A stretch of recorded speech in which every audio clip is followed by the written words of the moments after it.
There's a lot coming out lately. There's a lot being told lately. This article right here sounds like the U.S. Fed is trying to justify once they finally work with a private company on connecting international banking systems, payment systems. That's what it sounds like to me. I'll tell you why. Listen to this. This article is titled, U.S. Fed expresses concerns over linking global payment systems. Listen to this a little bit here. This is what they're concerned with. It says a U.S. Fed official expressed reservations about interlinking domestic fast payment systems with international systems for making global transactions, as this could increase the legal and compliance cost for banks that participate in them. Wait a minute. See, when it comes to the bank coins, all of this is automated. So they're not talking about the bank coins as far as I can see. Compliance is automated, right? Then depending on how those banks use it, they're using smart contracts. They're using AI. Sometimes they're going to combine AI with this, just like what Flare is trying to do.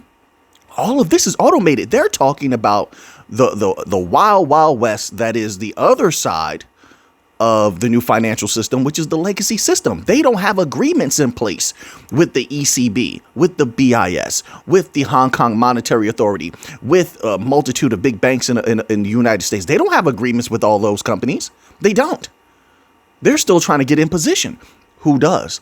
Ripple. Ripple works with the ECB. ECB wants to use, in UK, they've been working with Ripple. Now, I don't know if they're going to deploy their systems. Let's say they do. Obviously, it's in their interest to make everything as simple as possible, make everything as easy as possible. So not only so they won't be alone in using the network, but the United States will also use the network. China will also use the network. You see where this is going here? And all of that is automated. So all of them, I would think, will be logical by this time to have agreements with Ripple to say, listen, we're going to keep legal and compliance costs very low. Not only that, we're going to automate them. That's what you do best, right? We're going to keep costs very low. Now, this bodes well for the U.S., in my humble opinion, because first of all, Ripple is very deep with the U.S. government. Let's be clear about that. Faster Payments Task Force, Faster Payments Council, that's just scratching the surface. But the U.S. will have a private company that stays neutral, but at the same time, brings everyone to a familiar understanding. Why? Because Ripple wants to deploy RippleNet. It all has to come off. It all has to flow one into the other. True interoperability. Everyone must come to the table. They have true global reach. That's why they can bring everyone to the table. Like I said, they've worked with almost everyone. That's including, let me not forget, they work with the IMF also. They work with the IMF also. So they can bring everyone to the table and say, hey, listen, we're going to make sure all of this is smooth across the board. Everyone can have their customized systems, but because they're running through RippleNet, we'll keep everything neutral. We'll keep fees low. We'll keep compliance automated so there's no toes stepped on. This is not a problem for the new financial system. I know exactly who he's talking about. This is my humble opinion. I mean, not financial advice, but I feel like I know exactly who he's talking about because I've seen what the legacy system offers and what they want. They capitalize in a different way on fragmentation, but the way that they're going about things causes permanent fragmentation so that they can continue to heap fees upon everything, and it raises the price of everything. We've seen it before. We've seen them get involved, adopt DLT technologies, and we're like, well, maybe finally they'll make some leaps and bounds, only for them to bring the same fees from the old system to the new system and put it on top of the new financial system offerings. That's exactly who they're talking about. They're not talking about us. So what they're doing, in my humble opinion, is getting people mentally prepped. They're saying, hey, listen, we may need to go a different way with this, with the interlinking of faster payment systems. And I don't think that they're at the point yet where they want to talk about it openly with the people, but they're conditioning the people for that moment when they can talk about it plainly with the people, right? People are easily startled. You don't want them to think this is another CBDC system, which is not going to be. XRP being a bridge currency, XLM, Algorand being bridge currencies, completely different. Having local digital currencies dominate, local being regional currencies, digital currencies, business currencies. It could be any of that stuff. It encompasses a lot of different things, but That's a lot different than just alone the central banks having their particular system, which that was never going to be the case anyway, because they all need one overarching system to link all of their siloed CBDC systems, right? So I could go a little deeper with that, but I mean, this is a good article here. It says interlinking fast payment systems, and I'm going a little bit quick today. I have to leave out very, very soon to go attend an event. Interlinking fast payment systems is widely seen as a means to enhance global cross-border payments and reduce risk. But Waller said that it could pose an increased risk management burden for banks participating in it. Exactly. See, they're not talking about the new financial system. Everything within Ripple systems, Stellar systems, Quant systems, LCX, XDC, all these fantastic new financial systems puts the control, risk management, that's not us. It puts everything in the hands of the banks, in the hands of the companies. They're in control of everything at the press of a button. Easily deployed, right? This is very, very good. What he's saying is this is my interpretation. Maybe you have a different one. I mean, you can read the article on your own, but this is my interpretation. What he's saying is we need the new financial system now. The new financial system is the way forward. This is what I'm reading here. It solves all of these problems that he is talking about now. Here's the question. Why is he talking about it right now? Of all times, why now? Ripple just won that case. Now they're shuffling.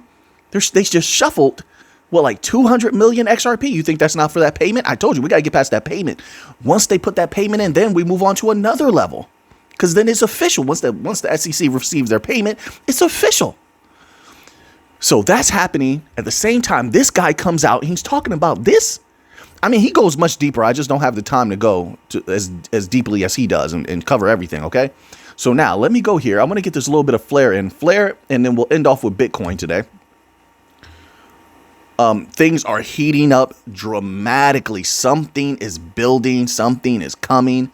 It looks that way. And I saw more predictions. I'm not going to get to it today, I don't think. But no, we do have a prediction for Bitcoin today. This article is titled Flare Network Integrates Polyhedra ZK Bridge for Enhanced Cross-Chain Security. Flare continues to look extremely strong, in my humble opinion. According to the announcement shared by Bitcoin.com News, the integration of ZK Bridge with Flare enhances cross-chain security through the use of zero-knowledge proofs. ZK Bridge, a decentralized verifier network supporting over 30 Layer 1 and Layer 2 networks, reportedly provides secure and efficient interoperability by verifying state transitions across chains. Flare says this allows developers to create decentralized applications that benefit from secure cross-chain data transfer. Crucial for decentralized finance applications, including trading and prediction markets. The addition of ZK Bridge to Flare comes as the network's decentralized finance ecosystem continues to grow, with over 1 million wallets and a record total value locked.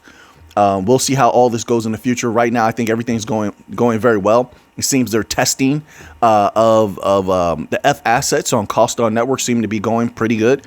They had that reset recently, and I'm not sure how much longer it'll be before those things roll out on Songbird. I'll assume they'll be on Songbird. That should make a huge impact, in my humble opinion. If you're going to have, I don't know how many F assets they're going to roll out, but let's say you have FXRP rolling out on there. You have FBTC rolling out on there, and then something else rolling out on there.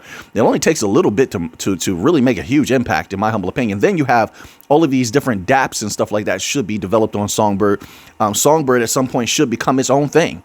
You can just vote on that for it to become its own thing, its own blockchain. It has a much lower supply than Flare. I have Songbird as well as Flare, so I hope both of them do great. And then, of course, it comes off of Songbird and rolls on to Flare, and boom, people are expecting Flare to do some spectacular things.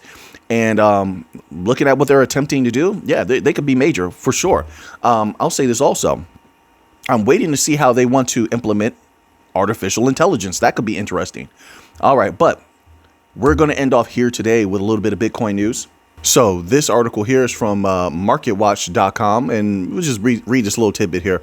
It said we're getting another prediction for Bitcoin because of the expected rate cuts from the Fed. It says Bitcoin is likely to reach an all-time high sometime between September and in the end of the year, December. when the Federal Reserve is expected to commence a new rate cutting cycle by delivering its first interest rate cut. It says, oh, and then, of course, they expected to be impacted by the U.S. presidential election. You know, we'll see how that goes. Once again, it seems like from what I'm hearing, I don't really stay too close to politics. I don't really like politics that much. I just know what I need to know. But it seems like everybody loves Bitcoin, loves crypto now. So that should be a positive benefit for crypto. I'll take it. So be it. If it really means something positive, something legit, not just word of mouth like usual. So that could definitely add to the pot there. And then Bitcoin has a lot of positive catalysts, 100%. A lot of big companies bullish on Bitcoin. You know, I'm bullish on Bitcoin. Put myself in there too. Why not? As well. Why not? All right. So there you have it. Bitcoin. Once again, we're getting another prediction of all-time high possibly towards the end of this year.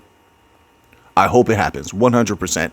So now that you have that information, what are you going to do with it? I know what I'm going to do with it. So until next time, everybody, let's get to the money.